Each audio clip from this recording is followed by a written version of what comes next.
Assalamualaikum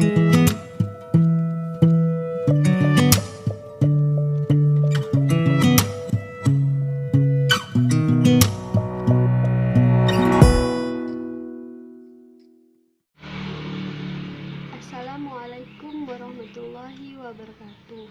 Perkenalkan, nama saya Koyun Kotimah.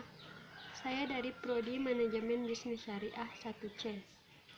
Baik, di sini saya akan mempresentasikan tentang ejaan yang disempurnakan atau biasa disebut EYD. Apa itu EYD? EYD adalah tata bahasa dalam bahasa Indonesia yang mengatur penggunaan bahasa Indonesia dalam tulisan, mulai dari pemakaian dan penulisan unsur serapan. Kapan EYD mulai berlaku? EYD mulai berlaku di Indonesia sejak tahun 1972 hingga 2015. Apa itu ejaan? Ejaan adalah penggambaran bunyi bahasa dengan kaidah tulisan yang distandardisasikan dan mempunyai makna.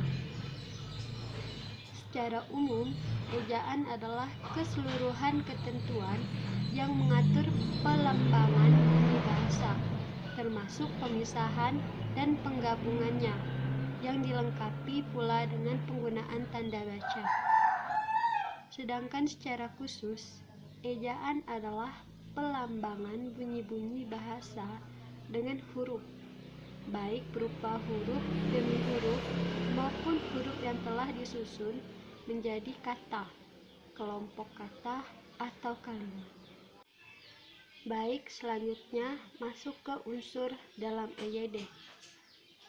Di dalam EYD ada unsur perlambangan. Di dalam unsur perlambangan dibagi menjadi unsur segmental dan unsur suprasegmental. Di sini, unsur segmental adalah unsur yang berupa satuan-satuan bahasa yang biasa berbentuk kata, frase, atau klausa. Sedangkan unsur suprasegmental adalah unsur yang berupa gejala ucapan yang menonjol atau dominan ketika bunyi-bunyi ujaran dihasilkan. Di sini ada ejaan memiliki 3 aspek, yaitu yang pertama aspek fonologis. Aspek fonologis di sini menyangkut penggambaran fonem dengan huruf dan penyusunan abjad. Yang kedua, aspek morfologis. Aspek morfologis menyangkut penggambaran satuan-satuan morfemis, sedangkan aspek sintaksis adalah aspek yang menyangkut penanda ujaran berupa tanda baca. Ejaan apa saja yang pernah ada di Indonesia?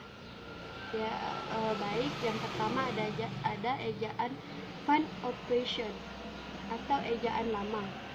Ejaan ini lahir pada tahun 1901. Ejaan ini adalah ejaan yang pertama kali digunakan di Indonesia. Yang kedua ada ejaan Republik atau ejaan Suwandi. Di sini ejaan Republik adalah ejaan yang muncul untuk menggantikan ejaan Van Ophuijsen.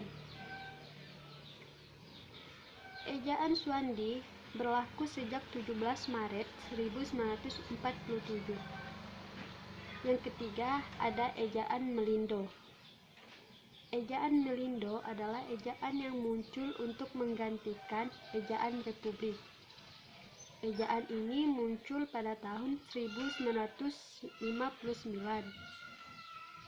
Ejaan Melindo adalah ejaan sistem Latin yang termuat dalam pengumuman bersama ejaan bahasa Melayu Indonesia. Apa perbedaan EYD dan ejaan Suwandi? Baik, EYD adalah tata bahasa dalam bahasa Indonesia yang mengatur penggunaan bahasa Indonesia dalam tulisan, mulai dari pemakaian dan penulisan unsur serapan, Sedangkan ejaan Swandi atau biasa disebut ejaan Republik adalah ejaan yang muncul untuk mengartikan ejaan pan-operation. Siapakah Swandi? Swandi merupakan Menteri Kehakiman dan Menteri Pendidikan, Pengajaran, dan Kebudayaan semasa Kabinet Syahrir 1, 2, dan 3. Ejaan Swandi sama dengan ejaan Republik sebagai salah satu tokoh yang pernah menentukan tonggak perkembangan bahasa Indonesia. Sekian dari presentasi saya, kurang dan lebihnya saya mohon maaf. Wabillahi taufiq wal hidayah. Wassalamualaikum warahmatullahi wabarakatuh.